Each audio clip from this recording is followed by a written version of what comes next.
Makadi muri Zimbabwe hazvina kumira mushe pachivhitivhiti chenyu semuchidiyapo patinokonzerai hottest nemalatest updates yatinenge tichiuya nawo pano zvino panapa. Nyaya ndinayo inyaya yeZimbabwe politics.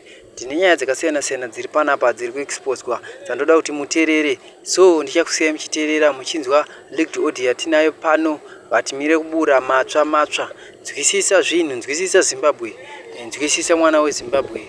Nyaya dzatinoya nadzo asi nyaya dzekuti tine tichinyepa kana kuti tarota, aiwa inyaya dzechokwadi. Asi kana une kuvenga nekuti unongochibenefita neZANU-PF, don't worry, zvichaita. Don't worry, kune vamwe vako vari kuseka zvichavanakirawo. Munhu wese achawina kusaidi kwake. So thank you for watching. Muri yeZimbabwe makadi kunzvimbo dzose dzamuri.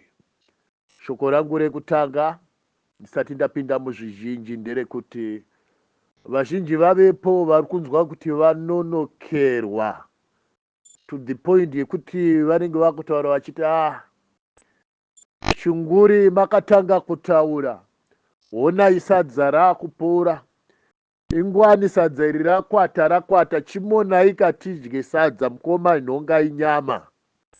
Nguva yaenda.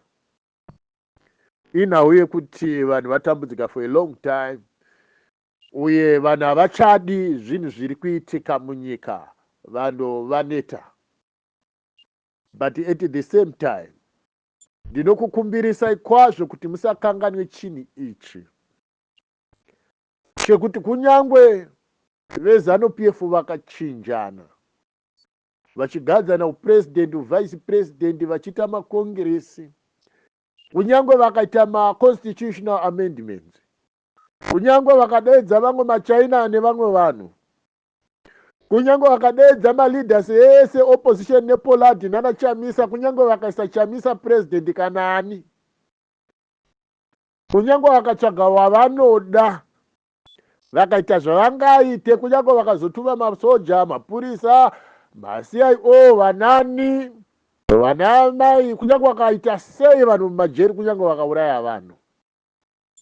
But pane chinhu chimwe chete chandingafarire kuti muzive, ndechekuti nyika yeZimbabwe havakwanise kuisumudza. Hazvizoiti kuti vagone kuisumudza nekuti pavari hapana mumwe chete wavo ane the blessing yekusumudza nyika. Vose zvavo nekuwanda kwavo from opposition to ruling party vakatakura zvituko nemhosva zvisina munhu ari panyika anogona kuvakanganwira.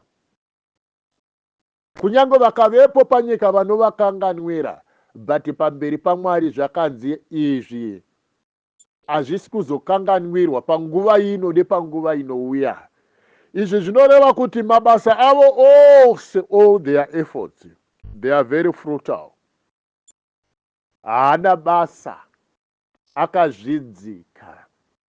Kunyange vakatora Satani kubva pakadzika pasi pegehena negungwa, nemadhimoni wose anoita mashiripiti nemashura nemasaramusi, nedzimwe nyoka dzinoomba, dzinotaura nenyoka dzinoimba nziyo, they will never be able to fix Zimbabwe, this nation.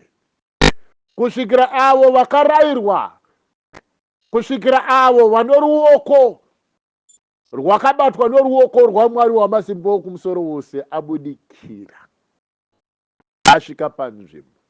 Zvino chekupedzisira chandingade kutaura panhau iyi yekukuudzai kuti musavhunduke, musatye, ndati chekupedzisira chandingade kutaura kwamuri ndechekuti hama dzangu, hamuzvizivi here uye muchazozviziva rini kuti nyika iyi yamuri waridhi nayo, zvavanoti ivo vakaiparadza zvedi, vakaparadza zvipatara, makliniki, zvikoro, migwagwa, mabuilding, hakuchina mvura yekunwa, hakuchina magetsi, hakuchina pekushanda, hapachina chekudya, nyika ichina mari. Zvose izvozvo zvavakaparadza. Handiti tiri kuenda kunotangira pazero. Kureserve bank hakuna mari. munyika hamuna zvekudya. Tiri kuenda kunotangira pazero, never forget it. Zvino kutangira pazero kunongoda ivo vakatumwa. Handisi kutaura mamwe matauriro evakadzidza kuti zvinongoda vakadzidza. Handisi kushoora vakadzidza, tikureva vanhu vakatumwa. Saka ndofunga ipapa pandapagadzirisa nekuti hakuna munhu anofanirwa kuenda kuhondo asingazive kuti ari kuenderei. Information is more powerful. Nekuti munyika matiri kuendamo vanhu vanofanirwa kuziva kuti chii chinonzi nyika. Nyika yedu inobva papi, inoperera kupi, ine chii pasi payo, patakatsika panei, ko mudenga munei. Kune vamwe vanhu vanogumira kutarisa kuti kurudyi kwenyika nokuruboshwe kunei. Kune vanhu vanogumira pakutaura kuti kumabvazuva kwenyika kunei, kumavirira kwenyika kunei, kumaodzanyemba nekuchamhembe kwenyika kunei. Tine vazhinji vakachenjerera kuti toda kuziva kuti pasi pevhu ratakatsika reZimbabwe panei. Bva zvinozikanwa kuti pane makuva, pane marinda, pane mabwero. Zvakare pasi apa pane imwe pfuma yakavigwa nevamwe vanhu vachiita yekufushira, yekucherera kuti vamwe vanhu vasaione. Ipapa pasi apa pamunofamba pane imwe pfuma yakavanzika yekuti kana Jehovha asina kukuratidzai kwairi hamukwanisi kusvika pairi. Saka meso evazhinji anotarisa pasi kuti nyika yedu yakapfuma zvakadii. Asi meso evanhu varipo vashoma bedzi vanotarisa kuti ko mudenga munei, ko mudenga munei. Ivavo bedzi vanotarisa mudenga ndo vanotenda kuti baba vedu vari kudenga. Kuda kwenyu ngakuitwe panyika panapa sezvazvinoitwa kudenga. Why? Why vachinamata kudaro? Kuti as above so below, on earth as it is in heaven. Sei vanhu vachinamata kudaro? Ndikuti 1 Genesis pa 1:1 inoti for in the beginning God created. Once you delete God, who was in the beginning, zvereva kuti you'll never be able to begin to do something. Do you listen to me, Zimbabwe? Zimbabwe. Genesis 1 pa 1 inoti hazvina basa kuti unonamata kana kuti haunamati. Inini I'm not a pastor. I am not a pastor, I'm not a prophet, I'm not an evangelist, I'm not a deacon. I'm an ordinary nobody. I'm an ordinary nobody. Saka shoko rinoti in the beginning God created. Pakutanga Mwari wakasika denga nenyika. Once you delete God, you have deleted zvese zvakasika. But that is not the subject for the day. Ndoda kuti muzive chinhu chekuti handiti ndati ndoda kuti muzive nyika yenyu. Tati kune vanhu vane meso anotarira mudenga, vanoita manamatiro andakuitira iwo waye. Ndokunobva the glory of God. Inopa zaruro, inokupa kuchenjera. The first treasure, pfuma yekutanga yenyika, kwete yemunhu one, ndeyekuti sekunamata kwandinoitawo, ndinoshuvira kuti dai vanhu vese vemuZimbabwe vaitwa vanhu vakachenjera kundipfuura, vapiwe kunzwisisa kundipfuura,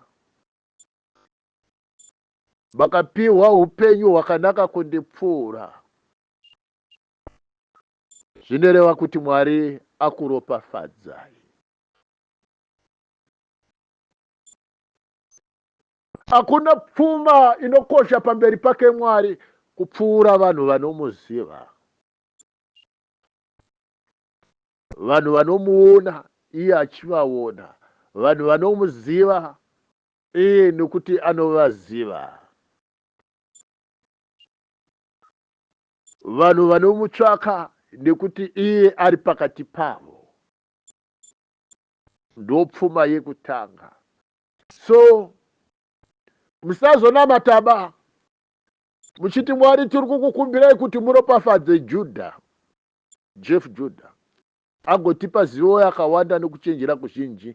Namatai kuti Mwari mutipe zivo nokunzwisisa nekuchenjera, upenyu nokukudzwa nembiri kupfuura Judha, kuti zita renyu rive dzvene.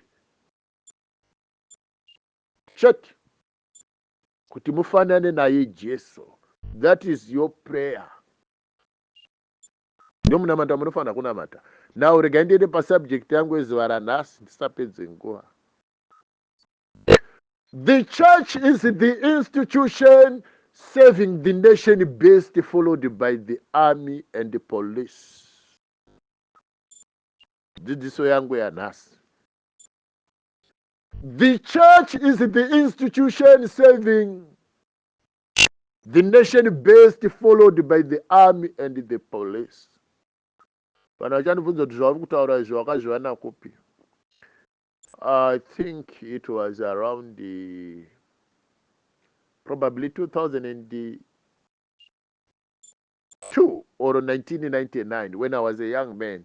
Ndichidzidziswa zvinhu izvi. Why? Why the church? Why not the political part?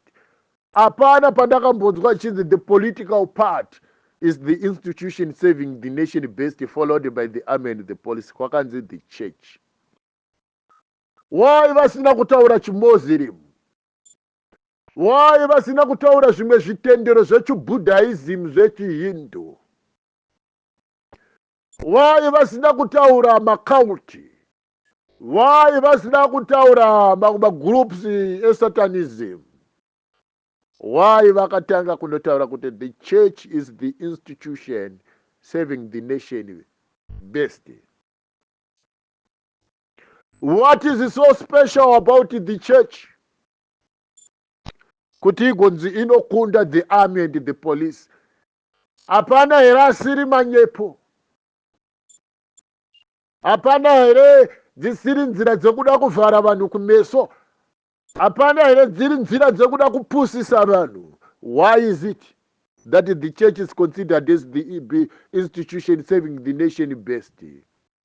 What is nation? Nation vanhu ka? Vanhu nepfuma yavo yose kusanganisira mhuka. Zvino chinonzi church mweya waKristu Jesu, hausi mweya waMuhammad. Chinonzi church mweya waKristu Jesu. Chinonzi church haisi Roma. Chinonzi church haisi Anglican. Chinonzi church haisi Dutch Reform. Aya mazita. Chinonzi church haisi Presbyterian kana Wisiri, kana Methodist kana AFM yekwakuruga, kana New Apostolic kana Old Apostolic kwete. Kana chinzi the nation is the institution serving the nation best.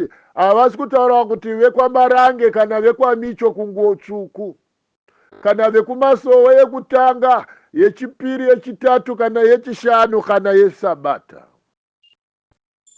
Inzwai. Kana zvichenzi the church is the institution serving the nation best. Havasi kutaura vese vamakanzwa vaiva kwana Maichaza panyika pano nevekwamugodhi yekutanga yenumber 2 ye8 vemadhasti kuti vemagemens, yekwatadheo, yekuhurungwe, neyekupi. Kana chinzi the church is the institution serving the nation best, havasi kutaura mawatchtawara nemaSDA kana PhD yekwamagaya kana yekwamakandiwa kana faith forward in faith yeZayoja kana ambassadors for Christ. They are not even talking about Baptist church kana Bonages kana vabati vaJehovha kana vabati vevhangeri kana Habakuku kana National Apostolic kana New Apostolic kana Zimbabwe Apostolic 1, Zimbabwe 2 and whatever. Havasi kutaura zveZioni inonzi ndiye Juba yesentengi nasi iyi Zioni yeJudea. Havasi kutaura pamusoro pekuti hai Zioni yekwaNamaya. Kana zvichinji the church is the institution serving the nation best. Havasi kutaura iye amakanzwa vachiti ndinopinda sendi Elisha nesendi Jeremiah neapostoli ekwaIsaiah nedzimwe dzinonzi vanakasakazarurwa. vanhu vachitaura vachiti the church is the institution serving the nation best. Havasi kutaura pamusoro pevaprofita venyu vanobva vaprofita zvokunhonga tsono pasi pegungwa ka. Vari kutaura mweya waKristu. Now let me go to my subject kuti ndisakupedzere nguva ipapa ndichiti the church is the best institution serving the nation best. Why? Because the best leaders, they come from the church. The best mothers, they come from the church. The best fathers, they come from the church. The best brothers and sisters, they come from the church. The best teachers in schools, they come from the church. The best engineers, they come from the church. The best investors in the world, they come from the church. The best bankers in the world, they come from the church. The best scientists in technology, they come from the church. The best pilots, they come from the church. The best captains of the ships, they come from the church. The best statesmen in the world, they come from the church. The best leaders in political parties, they all come from the church. The church is the foundation. The best schools, they've been built by those guys from the church. That is the church.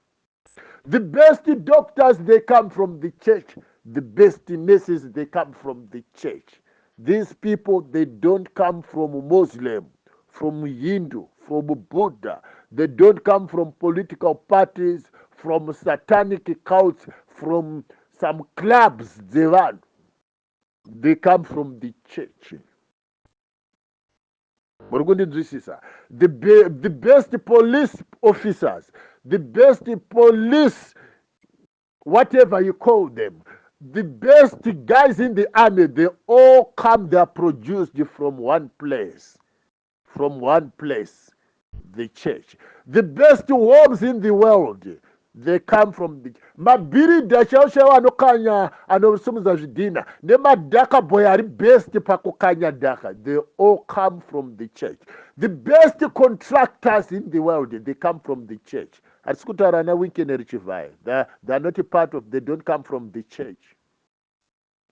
Vese vaya vamakanzwa chiimba kuti zigi zigi, chingwa zigi, kombi zigi, nyama zigi, vachiti asingade ngaabude muZimbabwe. That is not the church. Masatanist. They don't come from the church because they've never been in the church and they know nothing about the church. Dei vakanga vari vechechi vaitenda shoko rokuti kunongova naMwari mumwe chete nekutenda kumwe chete norubhabhatidzo rumwe chete. Nawo iri pana vaEfeso 4:5. Muri kuzvinzwa? For we have got one Lord, one faith, and one baptism. And for by one Spirit we are all baptized into one body. Whether we be vaHedeni kana vaJuda. And all have been made to drink into one Spirit. One Spirit. Mukunzwisisa muri yeZimbabwe. Ndati kunongova naIshe mumwe chete nekutenda kumwe chete norubhabhatidzo rumwe chete. For by one Spirit we are all baptized into one body. Whether we be Jews or Gentiles. Tingave vaJudha kana vaHedeni. And all have been all made to drink. Kunwa.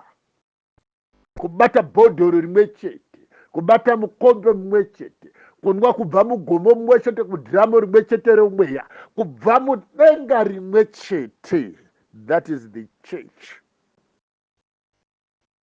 That pari kunzwika here apa, pari kubatika here apa. Now, the church is the best institution serving the nation, best followed by the army and the police.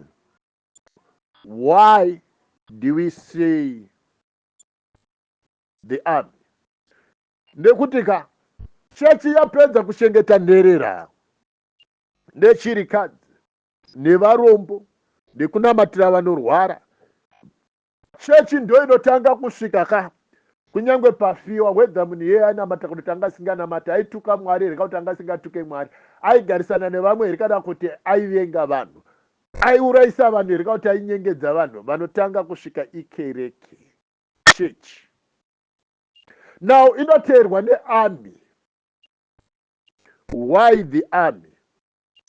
Nyika yakatakwa nehondo dzevavengi vanouya. Vanhu vanofanirwa kutanga kubuda to defend the mothers, the children, the fathers, the blind, the lame, to defend mhuka dziri munyika dzisapambwa, mombe dzisapambwa, goridhe risapambwa, miti isaparadzwe, nyika isapiswe nemoto, misha isaparadzwe. It is the duty of the army. It is the duty of the army. Vanhu vakanzi vapera kufa hakuna ari kugona kuvaviga.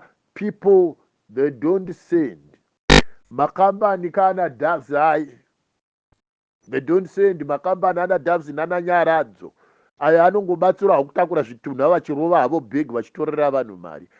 They send the army. Pakatika chinhu chinotyisa panonzi hapasvikike rima racho, rima riripo rinotyisa kupfuura rima repakati peusiku. Pakatika nzvimbo inonzi hapaendeke pari kupfurwa museve pakavanda. They send the army. Unfortunately, kuZimbabwe, the army doesn't save those peoples. They are now saving mabumbwa nemabwedi eZANU-PF. Saka zvakafanana nokuti pari zvino kuZimbabwe hakuna army. Hakuna. Kana army yako ichaita mabasa andataura aya, ndo basa rearmy. Ndosaka chinzi the army should not be an arm of a political party but an arm of the state. Izvozvo zvinokosha kuti munhu azvizive. Then tobva taenda to the police. Kwakanzi kune mbavha dzanetsa, kwakanzi kune makoronyera ari kubira vanhu ari kuita zvechikuruku. Munhu akarasikirwa nemombe, mumwe munhu akadziwana akadzichengeta akada kurambira nadzo, munoenda kumapurisa. Mumwe munhu akadonedza chikwama chake chine mari, mumwe munhu akachitora, iye uyo achinhonga akachirambira naye, munoenda kumapurisa. That is why followed by the army and the police. Mapurisa ndo paanopindira. Mapurisa basa rawo nderekuchengeta zvinhu zvakarasika uye unofanirwa kuzviwana. Basa remapurisa riripo mubhaibheri kubhuku yaDeuteronomy naLevhitiko kuti zvino kana zvichinge zvaitika panyika yaunopiwa naJehovha Mwari wako, nyika yeIsraeri inoyerera uchi nemukaka, zvino kuchaitika kuti hama yako, mombe yehama yako kana mombe yemuvengi wako ikarasika, uchafanirwa kuti uitore uiise pamasuo ako, uichengete kusvikira mudzi wayo achizoitsvaga, achiiwana kubva kwauri, ugomudzorera nzombe yake kana mbudzi yake kana gondobwe rake kana huku yake kana zai rake kana mari yake kana mwana wake kana mbatya dzake.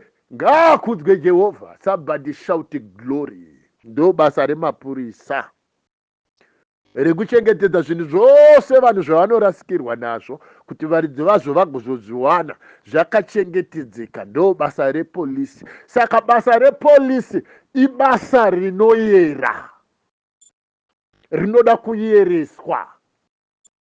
Basa remapurisa harisi basa rekutamba naro, ibasa rinoda kuyereswa pamberi paMwari. Mupurisa akazviziva kuti basa randiri kushanda rinoyera mukati meProguide Sanctify, akazviziva mupurisa kuti basa rangu randinoshanda rinoyera, ibasa rekudenga. Hakuna mupurisa angaende kubasa asina kunamata. Kana anoti inini ndiri wembanje, nembanje dzake idzodzo anotombonamata. Kana anoti inini ndiri chidhakwa, haisi nhau yekudhakwa, inhau yekuti basa rinoyera. Wakazviziva haagoni kutora chocho, haagoni kutora mabribery, haagoni kushungurudza vanhu. That is why chinzi munhu akanzi akawanikwa akafa, vanhu vanotumira mapurisa kuti endai mune investigata nyaya iyoyi, endai mugova vekutanga kunhonga zvitunha. Inhau yekuti basa iri rinoyera. So ndakubudisirai mabasa anoti the church is the best institution, kureva kuti church inoyera. Ndobva ndaenda paarmy, ndakakuratidzai kuti the army inoyera, masoja. Kana munhu achinzi Ghana, ngaazvizive kuti basa iri rinoyera. Harisi basa rekutorera pasi zvokuti you can be sent nemapolitical party nemaopposition nemabusinessmen kuti vakuitisei. Basa renyu rinoyera. Muri kuzvinzwa mapurisa? Basa renyu rinoyera. So that the church is the best institution. It is one of the best institutions serving the people, followed by the army and the police. Shoko iri rinokosha kuti munhu wese azvizive, arinzwe, murichengete. Ndinokukumbirisai ndichiti nherera inoguta musi wafa amai. Zvakare mwana washe muranda kumweka. Zvino kana aiye ari muranda ngaateerere panorayirwa mwana washe. Shoko randai kuudzai iri makasarichengeta, makasarisa mumakombiyuta nemumafoni nemune dzimwe nzvimbo, funziro kuti muchazorwana kubva kumapolitician. Vachakudzidzisai propaganda. Vachatsvaga mamwe mashoko ekutuka, but kana votuka havazotukai vachatuka Mwari chete. Hazviite kuti munhu utuke nhume yaMwari usingatuke naMwari akamutuka. Handiti munozviziva? Hazvizofi zvakaita kuti munhu varidzire tsangwa nhume yakatungwa naMwari vasingaridzire Mwari wacho. Ndinokutendai Baba panguva yamangwanana alasi. Ndinonamatira nyika yeZimbabwe ndichikutendai kuti Baba, ndinokutendai kuti izwi iri ndataura shoko renyu mutsvene varinzwa. Zvovarinzwa Mwari vatenda kuti handisi president wavo, vatenda mutsvene kuti handisi ishe wavo, vatenda Mwari vanhava kuti handisi chinhu pakati pavo. Ndavaudza Baba, ndavadzidzisa vanhu venyu kuti vakuzivai the only true God and Jesus whom you sent. Ndinokutendai Baba panguva yamangwanana anhasi kuti nyika yenyu yeZimbabwe Baba mavakwidziridza, mavaisa panenga, ini mandiisa pasi kuti nditakure mutoro. Ndinokutendai Jesu, ndinokutendai bwera Israeli. You are the rock, you are the rock. Muribwe nayo nyika iyi makaivaka pamusoro peibwe kuti isazungunutswe noruoko rwemuvengi nemututu wakaipa. Haisisiri nyika yakavakwa pamusoro pejecha, mututu nemhepo zvakavhuvhuta nemvura zhinji inoparara. Kuwa kwayo kwakava kukuru. Ndinokutendai Mwari, nyika yamakavaka pamusoro peibwe. Ndinokutendai Mwari, ichararama mazuva nemazuva. Nyika yenyu ichagara pasi pemvuri wamapapiro akosa amasimba. Vachakuonai Mwari, vachadya nokunwa nekufara. Vachava nerugare nekuchengeteka nokuti muri Mwari vari pakati pavo. Zita renyu ndimi Jesu. Ndinokutendai Baba, vakandituma pakati pavo kuti kana ndichinge ndataura vagokuzivai kuti ndimi Kristu munovatsvaga, munovanzwa. Vazhinji vekereke mutsvene vakanyengeteya, vakatsanya, vakawomboroka, vakachema misodzi pamwoyo yavo napamweya yavo napameso avo, vakapunyaira vane nzara, vakashongorodzwa, vakanamata vari mumajeri, vari madzimba, vari mudzikereke, vari mumakomo, vari pamakoronga, vari pamagwagwa. Ropa rakayerera. Jesu mukavanzwa, mukandituma senhume pakati perudzi rwevanhu vekwangu. Zvino vandinzwa mutsvene, vatenda kuti Kristu iyeni ndiri muranda wenyu, imi Mwari muri Ishe wangu. Rambai muchivakwidziridza, muvape kuchenjera nokuziva kupfuura, kuziva nekunzwisisa kwamakaisa pandiri. Muvazadze nesimba nemweya mutsvene, nerudo norugare. Muvaitire nyasha mutsvene wavatsvene senyasha dzamunondiitira Mwari.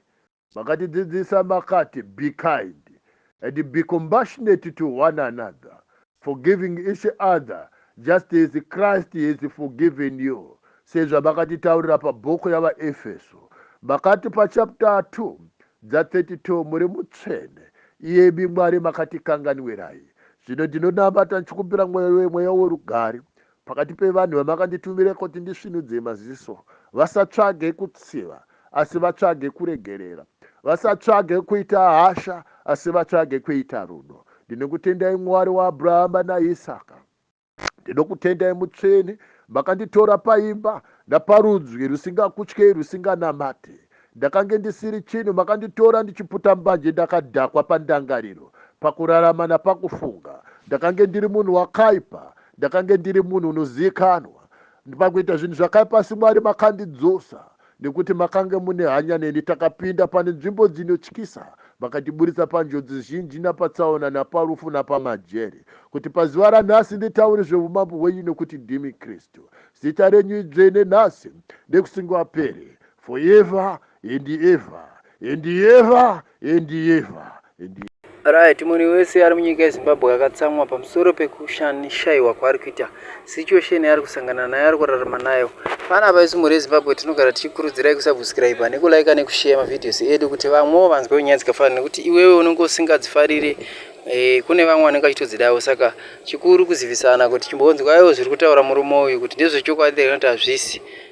So tinokukurudzirai kuti imimi mugotudzawo mafungiro enyu pakunzwa kwamunenge maita pachivhitivhiti chedu Zim HD, motudzawo zvamunenge muchifunga kuti imimi apa mafunga zvipi panyaya iyi kana mateerera. So ndiri kutendai nekunzwa kwamunoita, ndiri kutendai nekunzwa kwamunoita zuva nezuva. So chisarai. Thank you for watching. Musakanga nekusubscribe nekuti kusubscribe mahara.